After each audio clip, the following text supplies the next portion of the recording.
All right. Great show that went by as fast as I thought it would. Almost didn't get to everything that I did want to get to because, like I Yeah. said, I wanted to talk some more about calls. Right. Wish we would have got that in there because I think a lot of people would want to hear that. Right. Um, I know that Lisa and I are aware of the one call that's funny in the grossest, sickest way. You know what I'm talking about? You got to refresh my memory on that one. The guy in the chair. Oh, yeah, yeah, yeah. Yes. Can you relay that one and keep it, but trying to keep it clean, so to Oh speak? boy. Okay. This is a long time ago. Yeah, a long time ago. We get a lot of these calls for call them like a welfare check or assist an invalid kind of thing. You know, somebody fell down, went boom, and they need help getting up. So that's really common. And by the way, just quickly, haven't you said that over these more recent years that the BS calls have been more and more and more, Oh yeah, where they yeah. shouldn't really be calling the fire department? Yeah, they really should be solving their own problems and instead of somebody else doing it. You know, Yeah. it's a sad state of affairs. But this guy, his wife called, and the call came in something my husband's stuck in his chair. It's just strange, right? So we get to the house, we walk in, and it's summertime, by the way, and that's important too to know it's summer. And we walk in. There's an old man. He's got the wife beater tank top on. You know, the white tank top, which is not white anymore. It's just dingy yellowish. And I picture this is probably in one of those little bungalows in South Yeah, England, yeah, right? just Yeah. typical house, right? They've Yeah. probably been married for 50 years. Archie Bunker House. Archie Yes. Bunker House, Yeah. and he's sitting in a chair, your typical upholstered chair. And the first thing I noticed was he had like two or three, like my mother would call them Afghans, like the blankets that you have on your couch that you grab on a cool night, whatever. And he had those kind of like piled over his lap. And I thought to myself, God, it's summer. Yeah.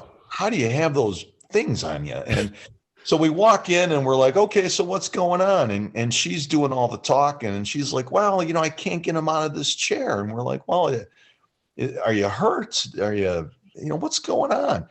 And he can't even answer quick enough because she's given all the answers. And she says, well, he's been sitting in this chair for weeks. So right then it's like, what? Oh, well, so the next question that we had was, well, how does he go to the bathroom? And she has one of these. We've all seen them. You see them in hospitals. It's like a plastic container that a man can urinate into. And she goes, well, I give him one of these. And I said, well, what if he has to? This is the best way to say it: move his bowels. Mm-hmm. And she literally looks at us and she goes, I'd like to know the answer to that myself. So at that point, it's like, what have we stumbled into here, right? So Oh God. we start peeling off the Afghans. Oh, And as you peel one, the odor. oh, and you said, starts. remember, it's summer. Yeah, it's summertime. And the odor starts coming. And it was so bad. We hadn't finished yet. I had to go outside. Yeah. It was unbearable. And we had, what was it called? The stuff that when you were a kid and you were sick, your mom rubbed it on. Vicks. Yes. We had Vicks sticks, kind of like a giant chapstick in the squad. And I went out and I got this Vicks and I just smeared it right. I'm surprised you didn't put a mask on. You got like the fireman mask. Well, you could have put on an air pack and everything, but that's, clumsy and large kind of thing. So I just put a couple of big smears like this of the Vicks on my nose, and I walked back in the house. And by then my partners had removed all the blankets, and this guy had excrement in various stages of decay, from fresh to crumbly dry, just layered between his legs and around his legs, on the outside of his legs. Oh, God. When we lifted him up, the cushion, the chair cushion, was literally stuck to his rear end, and we didn't want to touch it. Oh, I bet. So we took him to the hospital, and I remember we took him to UH downtown, and we called ahead like we do for everybody, and we told them what was going on, and they actually met us outside. And back then they had a decontamination room, which was to the side of the emergency room entrance. And that was where if somebody got a chemical exposure, what have you, they would go into this room and they would get deconned. And picture just a concrete room with a concrete floor, with a large stainless steel table, and then basically coming down from the ceilings, multiple shower heads. Perfect situation for that. They took him in there, and that's where they started, and they were all gowned up. They had head to toe, and I was just like, oh my God. Okay. Oh, I would imagine you would get down to the point where an actual surgeon would have to be removing the final. Yeah, because that was literally, it became meshed with his skin. Yeah. Oh, God, what was his problem? I mean, just old age, basically, and neglect. His wife couldn't take care of him like she should, and family might have either been non-existent, or in a lot of cases just doesn't care. All right, so just because I'm really about to throw up, how about like maybe one of an emotional case, like that was just something so horrific or sad? Oh boy, I'm sure you see a lot of those. I would have to say the suicides are probably the worst. You've never talked about that. You've never talked about that. No, because boy, that's something that never occurred to me. That never occurred to me. Yeah, you see the aftermath, and in fact, I've gone back in my memory, and I would say in my career, I probably see 3 to 4 a year. So I've seen 100 to 120 suicides in my career. Oh, and it runs the gamut. Teenagers, 20 somethings, middle-aged, elderly. I think that's the tragic calls that I never thought about it. Yeah, and it's it's one of those things where you go there, you got to do your thing, and then you got to put that out of your mind. How do you do that? How does that not affect you? I think you compartmentalize that, and I don't think you ever get over that. The job in itself, I think police officers, firefighters, I think over the course of your career, you become very cynical. I don't want to say you dislike humanity, but you have a very short fuse with people, because you see just how much lack of common sense, lack of caring. All of this has seemed to increase too, hasn't it? Yes. Over the years. Over the years, absolutely. Yeah. And you get to this point where for 24 hours at a pop, you're seeing the worst of people, right? Yeah. You really are. It builds up, and I think it builds up in everybody. And you just gotta. If there was something that really bothered me, you could always talk. You could talk to your spouse. You could talk to the guys at work. We've always had at least my fire department, we've always had great ways to get in touch with mental health professionals that were literally a phone call away. That's good to know. Yeah. And we had a couple of calls over time where it was just a particularly disturbing call, and we were able to reach out and have 2 or 3 mental health professionals come to the station within hours. Wow. And we all sat down and we all talked about it. Okay. So you guys, with your macho atmosphere and all that, you guys, you didn't have the stigma that so many regular civilians have about mental health. No, we did not have that stigma. That's amazing. We might have had it early on in my career, but as the years went on, I think mental health, at least for us, became a topic of conversation.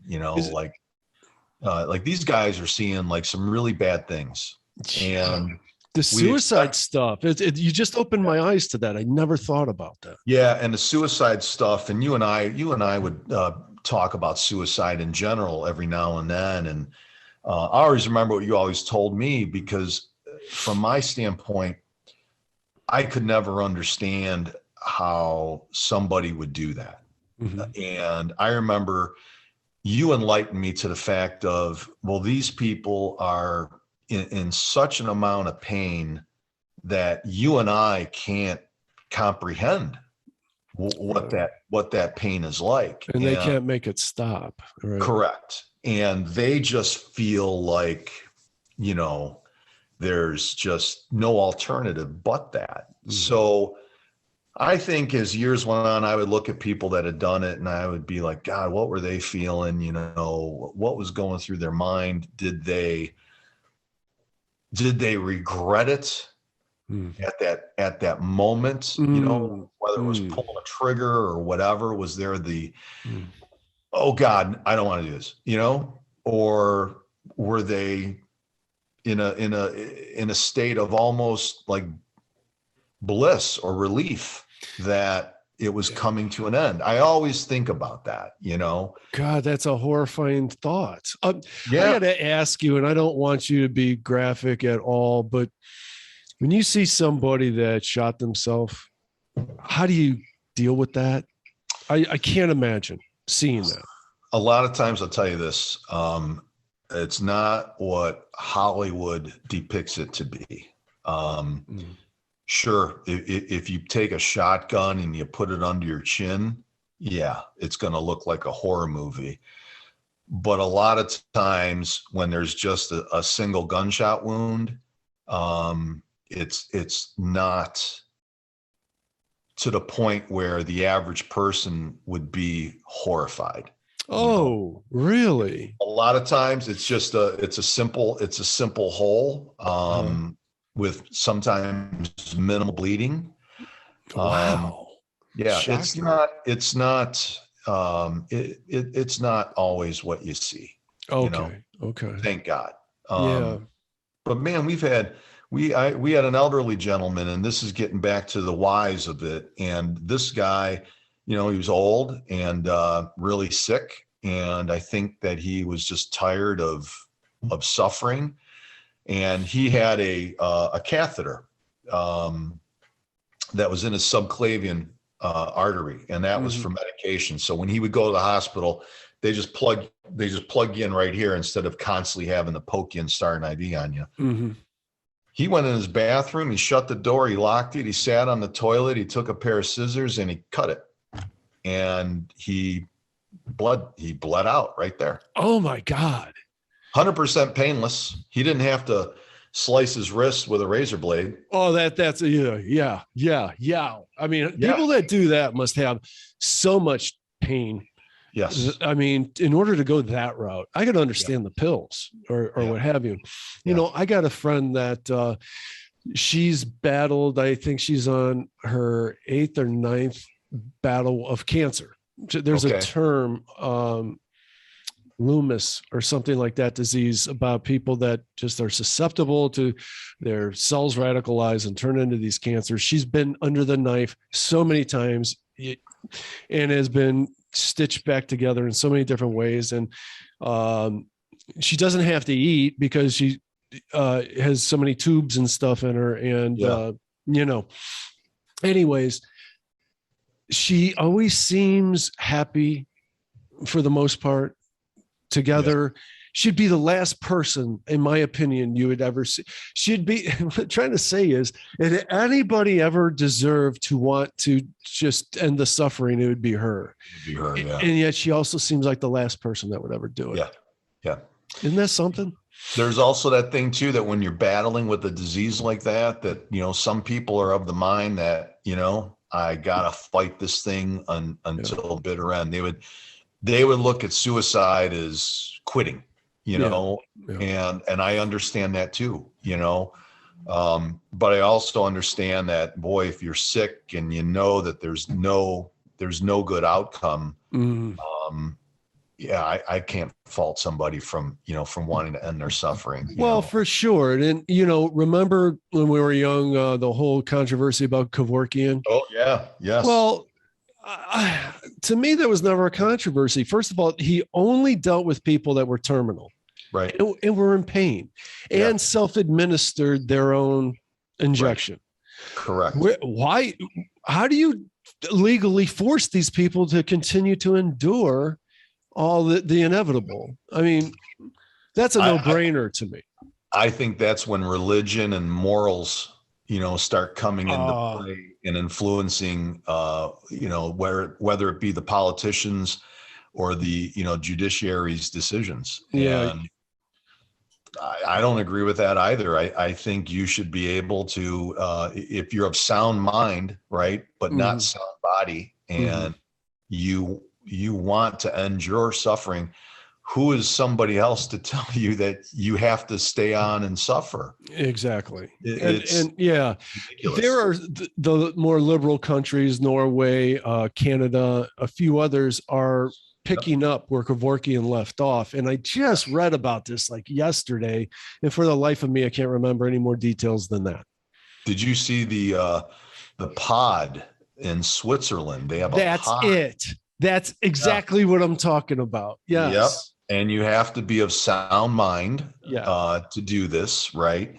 But you climb into this pod, and there's just kind of cool looking, by the way. It is like a spaceship, a tiny spaceship. Yeah. There's instructions, but basically you push one button, and if I remember right, it either I think it removes the oxygen from the environment. Something like it fills it with nitrogen, which in turn depletes the oxygen. Yeah. And they say you're either in a state of euphoria or like a state of giddiness, and that's it. That's what I've heard about when people drown. When you're supposed to have you die in a state of euphoria. They would find people that in these certain caverns, that divers go into these certain caverns, and some people would get stuck and drown, and they all had these smiles and looks of complete bliss on their face. Wow. I never heard that. Yeah. Drowning sounds like a horrifying way to go to me, but apparently it's supposed to be one of the best ways to go. I don't know. Hey, you remember that time that short period of time you had that boat, and we were at the dock in Whiskey Island, and that one guy got in that Sea-Doo accident, jet ski accident, and his calf or whatever broke his pelvis. Oh God, that's right. But he had a big slash. He was on he did. He was on a jet ski. You handled that very well, by the way. Yeah. He was on a jet ski, and he was riding a wave, and went up in the air. Yeah. And he kind of lost his handle on his jet ski. So the jet ski went down. He went down on top of the jet ski, but when he landed hard, his tailbone, which was, oh God, he fractured his tailbone. That's right. And then of course ripped open his lower leg, his calf or whatever. Real bad. And he's lucky he didn't die, because he floated out there for a while because he could not get back onto the jet ski. Think about it, man. You know what? That must have hurt to fracture your tailbone area. I couldn't imagine that pain. Somehow he got back on that jet ski, and he limped back in. And yeah, remember all that hooting and hollering going on out of the blue. We come walking down the dock, and this is what we see. You obviously got the backstory later, but he was on his jet ski, like at the dock or something, and some drunk friend of his was like holding his leg together, something like that. And he's going, get back, like he having this whole hero thing going on. Right. But you talked them down. You're like, hey, it's okay, I'm a paramedic. I don't remember what all transpired from. I guess the ambulance showed up shortly. Yeah, the ambulance came. I remember I remember that guy could barely walk. I remember they brought the stretcher down the dock. Oh, sure. To him. I remember that. Do you think was the guy in shock, or was he just? Oh, yeah. Oh, okay. Because he seemed very calm for what was going on. Yeah. He was definitely in shock. And he was that was in the summertime, but I guarantee you when you throw the injury on board, and basically being in the water for 30 minutes, you got to remember, even in the summer, that water temperature is what, 70, 72 degrees. Yeah. He was probably starting to get borderline hypothermic on top of that, So I'm sure his core temperature had come down a little bit, not plummeted, but yeah, if he would have been out there for hours, he probably would have eventually just slid off that jet ski and drowned. Oh, God. Now, you've always seemed to have a whole lot of medical knowledge. How much training did you go through to be a paramedic? And is every fireman also a paramedic? Yes. Yeah. Every firefighter is a paramedic. It's even longer now. When I went, it was about 10 months of schooling, 2 nights a week, if I remember right, for about 4 hours a pop. So 8 hours a week of classroom instruction for about 10 months. Wow. And then there had to have been at least 1,000 hours of clinical time and that's in almost all phases in the hospital, the emergency room, the OB ward, surgery, psychiatric, and then on top of that, squad time. There was always 5 or 6 cities where you could go and you could actually do ride time and go on squad calls, and that was on top of that. So it was 10 months of really intense instruction. But now I think it's at least over a year now. Wow. At least. Well, that's cool to know. I mean, I never knew that. it just always seemed like you knew a bunch of stuff that only doctors should know. Well, over these years. Yeah, but it's gotten so much more specialized. Like, for instance, when I started, we might have had 10 or 15 drugs in our drug kit at our disposal. Mm-hmm. Now we've got 50, maybe. Wow. I mean, it's incredible what we have, and the technology. For instance, back in the day when we would have someone that wasn't breathing and we put that endotracheal tube in your throat, we just had this simple tool that had a very tiny light at the end of it, and that's how we place that into your trachea. Now these guys, they have basically the same tool, but it has a television screen on it, probably the size of my iPhone. Really? And you literally just look at the TV screen and you're like, oh wow, there's the vocal cords right there, and you just go poop, and you put this thing in. There's that. There's we do a lot of, they call it intraosseous, which is a infusion right into your bone, because believe it or not, there's blood vessels in your bones, right? Okay. And when we started doing that, it was medieval. We had a tool with a needle about 2 inches long, and you press that thing right into somebody's tibia. Whoa! And you pushed as hard as you could. Ooh. Now we have a drill. And doesn't sound much better. Oh, from my point of view. There's no pushing with the drill. You just literally put that drill bit right on that person's leg and go, boop, and it's in. Okay. Okay. I mean, that's just a couple of things that. Oh, everything has gotten improved so much.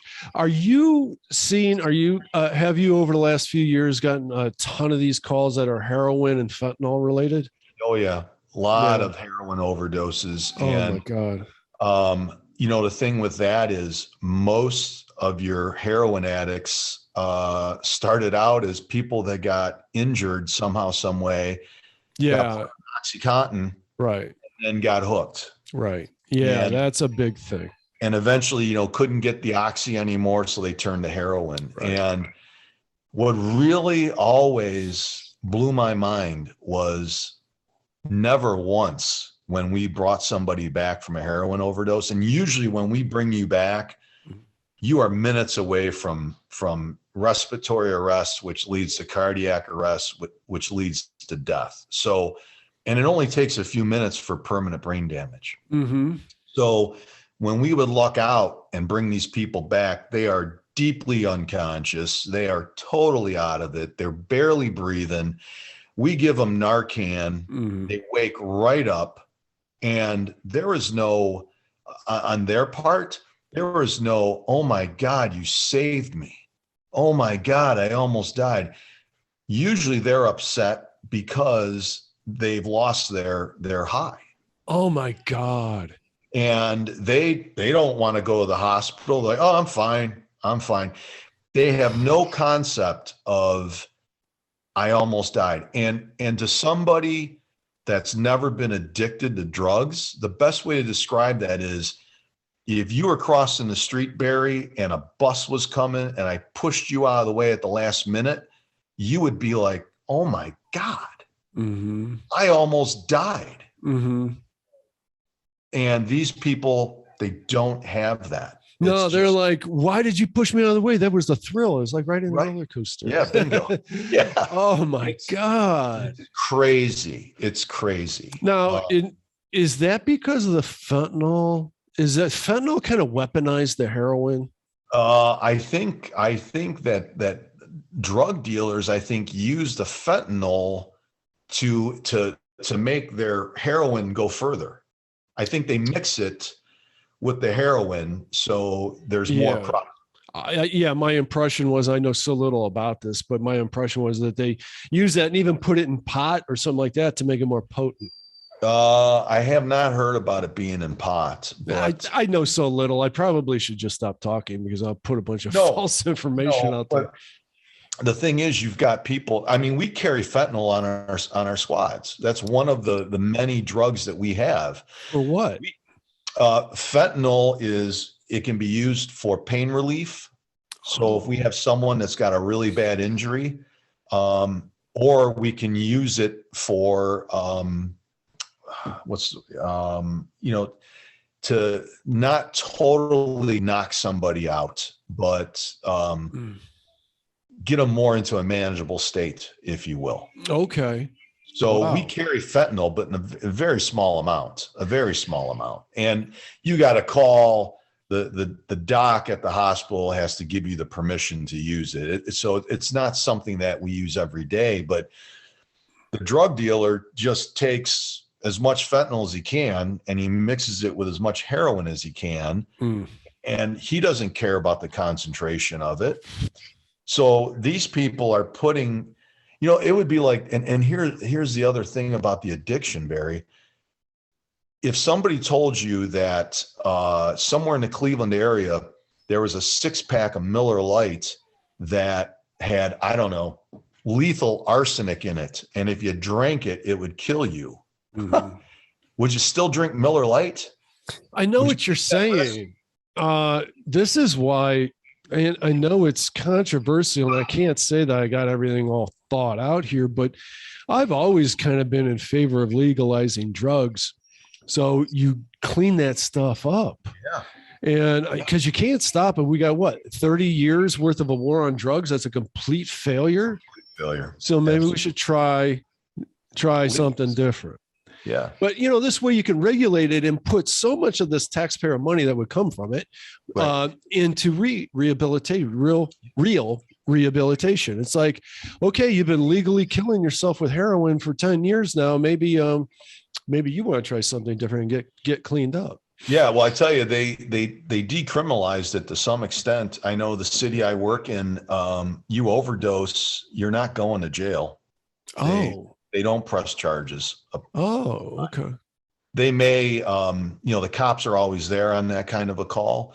And if we're in your bedroom, right, because that's where you OD'd, if they find, some heroin, you may get knocked with maybe possession or something like that. But I think 9 times out of 10, the cops just confiscate that and destroy it. And, that's it. They don't want to burden the legal system with something that's not going to produce any good results. No. Right. No. Oh boy, man, you've opened my eyes up to a lot of crap that you deal with. I can't admit, like, the entire time I've known you, these 20 years, you've always seemed so well adjusted and happy and all of that. The fact that you can compartmentalize, as you say, all of these different horrors, you should be studied by science. Well, I tell you, I don't know how well I deal with it. I hope to God that years down the road, it won't come back and haunt me. Kind of reading about you in the newspapers. I think maybe for me, and I can't speak for anybody else in my career. I think when I saw bad things happen to people, I think there was a part of me that always was thankful that wasn't happening to me. And, so you got negative reinforcement out of it. Yeah. And I think, when you saw somebody having a heart attack or what have you, I think it was kind of like, man, thank God that I'm not this guy, Yeah. Oh, yeah. I don't know if that's so good. It makes you appreciative. It is good. You're saying that it made you appreciative of what you had. Yeah, I think so. Yeah. Wow. Yeah, for sure. So I'm sorry, go ahead. No, it's unrelated. I just was looking at my notes. I saw yesterday the article about, just reading the headline. Remember this? The Tour de France, the spectator who caused the biggest pileup ever with that sign. Yes. Didn't that infuriate you as a fellow cyclist? Like, didn't you want to just strangle that person? Yeah. You're an idiot. Again, no common sense whatsoever. She just got her fine, $1,300. That's her punishment. $1,300. It's something, but still, when you think about the guys that got injured, it was horrific. Right. That couldn't continue on.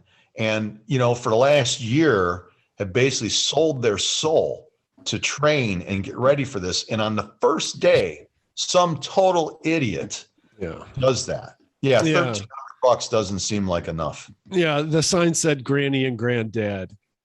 She wanted to be seen on TV. Yeah. And by the way, I didn't look at my notes the whole time we've been talking, and I got the article to the Switzerland approves assisted suicide capsule. I got the whole article right here. Yeah. Which I still find fascinating. Yep. Yeah. It's crazy. Well, maybe we should wind this up because I got a dog over here in his cage whining like crazy. I only heard him once. Really? Oh, that's good. That's hence the equipment. Yeah. Man, I found this fascinating. I've actually enjoyed the after show a little more than the original one because it was just fun to just strictly BS about. Well, you told me a lot of things I hadn't heard before. Cause like I said, you never really brought this stuff home with you. No. You've rarely talked about work other than, let me ask you and try to speak in code. Sure. So you go out, and you and I have talked about this before. So the last couple of years with the vid, it's been really more challenging being at work, being in the station than ever before. Sure. Is it still the same? I'm sure. No, it is. no, we loosened up those restrictions. Thank God. I'm glad to hear that. I said before, it just this exacerbated you actually going into retirement. You have a choice. You could have stayed on for another year or two or something. But I said, what a shame to go out like this. Your last memories being because you guys were under lockdown within a lockdown. Like What was it like there for about a year when it was strict? So at all times, you had to have your mask on in the station. All right. Unless you're eating. Okay. The communal meals stopped. So we could only have 2 guys at a time sitting at the dining room table to eat a meal. And if you weren't eating or on a call, they had designed cubicles for us. Basically offices that weren't being used, or they took a big room and broke it down into 3 cubicles, but you had to kind of stay in your cubicle. This sounds horrible. Like the time would just drag. It was like checking into your little, 10 by 10 or 12 by 12 prison cell. Yeah. And you basically had to stay there, and you just had to stay away from everybody. That was tough. That was temperature checks twice a day. When you came in at 8 a.m., you had to take your temperature. At 8 p.m., you had to take your temperature. And then, of course, going on all the calls. And you had a lot of COVID calls. So back then, we had to put a full-length gown on, goggles, the respirator. It was just a real pain. And yeah, for sure. And you had, and again, careful what you say, some of those keywords, but you had an outbreak about a year ago, didn't you? Yeah. We had 9 guys. Wow, that many. That got it. Not all from the same shift, but we had 9 guys. Most of them were younger guys that got it and had very mild symptoms. It wasn't a big deal, but a couple of the older guys got it and got hit pretty hard. And was that pre the jab? I believe so, because I didn't get my first jab until late December of last year. That's how long it took to get it to us. Yeah. These guys were getting sick, I think, prior to that. Buddy, it looks really nice out now. Yeah, the sun's coming out. Yeah, it's going to be. And actually, I was just laughing today because when I saw the forecast, not only for today, but for the rest of the week, it's going to be decent. It's going to be 40s and 50s. And for me, that's cigar weather, man, right there. I totally agree with what we've had the last week. I can go outside for a solid half hour and be comfortable and have a cigar. Right, for sure. No, it looks great out. This dog's going to want to go for a walk. Yeah. I hate to say it because this has been really fun, but I'm going to have to wrap up. Yeah, good times. Thanks for having me on. I really appreciated it. Man, honestly, it sounds corny, but thank you for your service as a fireman all these times. This is really a tribute to you and the duty you performed, and it's it's overdue. Well, you know what? Good timing too, as you're about to retire. Yeah, thank you, and I appreciate it. But you know what? I've also taken a newfound appreciation for everybody that's in service, and our waitresses and our bartenders. You're right. Yeah. I go into a restaurant now and I know they're understaffed. I know they're busy. Janine and I are always just patient. And it's like, hey, get us a couple of cocktails. We're fine. And you get over to us when you can. And I always tell them we're tipping more than we used to. We used to always do 20%. We're doing 25% now. Oh, nice. But I always tell them, hey, you know what? Thank you. I know you got a tough job. It's true. I like to hear it. It makes you feel better. Appreciate it. Even our servers, everyone, grocery store people, everybody, it's nice just to say, hey, thank you. The mailman, the UPS guy, Yeah. And it's that time of year too. We got to be a little more thankful. Right. Absolutely. Our society needs it so bad. So bad. Yeah, just try to be good. Humane. Yeah, just be humane. Is it asking too much? Yeah, just be humane. Yeah. A lot of times animals treat each other better than humans do. And that's true. That's true. We've been put against each other. We've been very manipulated in the media. Social media has made everything worse. All right. I got to get on this. It takes quite a bit of production. I'll let you know when it's out. It should be about 3 or 4 o'clock PM. Great. Well, listen, good times, and hopefully we do this again. I certainly hope so. All right, buddy. Have a good weekend.